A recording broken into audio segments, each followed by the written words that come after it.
user identities using SSO, single sign-on, multi-factor authentication.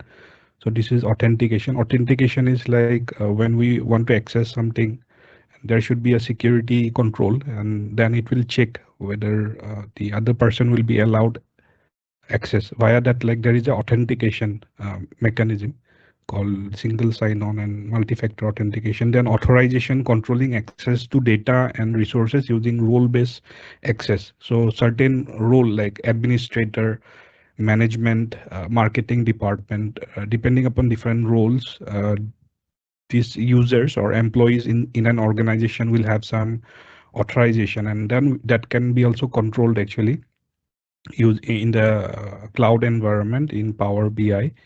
And of course, like encryption, like protecting data at rest and in transit. So all the data that we will store, so it will be stored in systems, and these systems are like, you can say, computer having different operating system.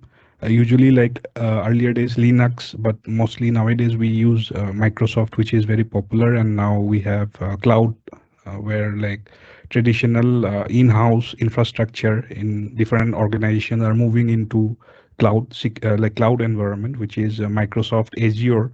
And that also their encryption, these all functionalities are already there, I think. Already there in Microsoft Azure. So we will discuss about RLS. So I was talking about role level security.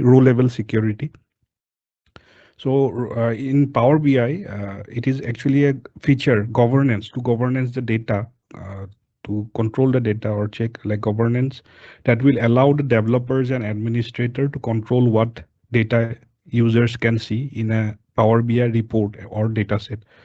So for example, some Power BI data analyst created a report, like that report containing all the data.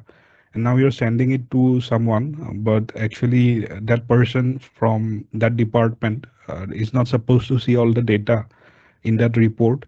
So using this row level security, we can actually control who has access, who can see the report and all that. So here we have different steps to implement row level security, define security roles within the Power BI desktop. So in the Power BI desktop application, we will do that actually. And then there are some DAX filters. So a lot of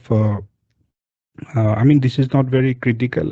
Easy. Like we have a DAX that we can implement, and then it will we can control whoever wants to, like whoever needs access or want to give. We want to give access to. So assigning security roles to users in Power BI. For example, sales team members only see data for their respective region. Then we can use Power BI service security features. Key features are workspace permission, through which we can control access to shared workspaces. And then content packs and apps. Securely, we can distribute reports and dashboards using this. And then data protection, apply sensitive labels to dataset, so that we can do in the cloud. Example, setting a permission to ensure only specific user can publish or view content in a workspace. So this is it. And then managing and securing dataset reports and dashboard. This we will discuss actually. So dataset management, regularly we should update and validate the dataset. And then for different reports, we need to implement security.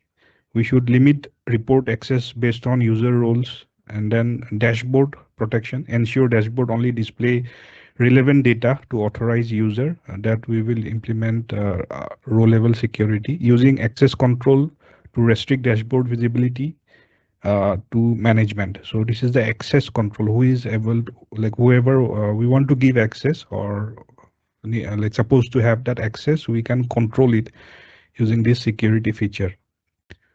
Then we will discuss about compliance with because compliance, or these are rules and regulation that different organization uses.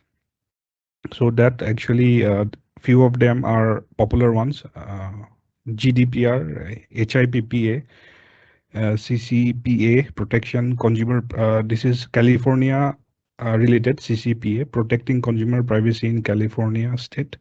Then compliance strategies like anonymize and pseudonymize sensitive data so that like we can use some sensitive pseudonyms in by to refer to those sensitive data and anonymize using different strategies and regular compliance audit and update. So in order to start the compliance auditing or updating existing compliance audit, that actually there are some rules and regulation that needs to be followed, like according to GDPR that protects personal data of the European citizens actually, and then HIPPA is related to health information, like safeguarding the health information.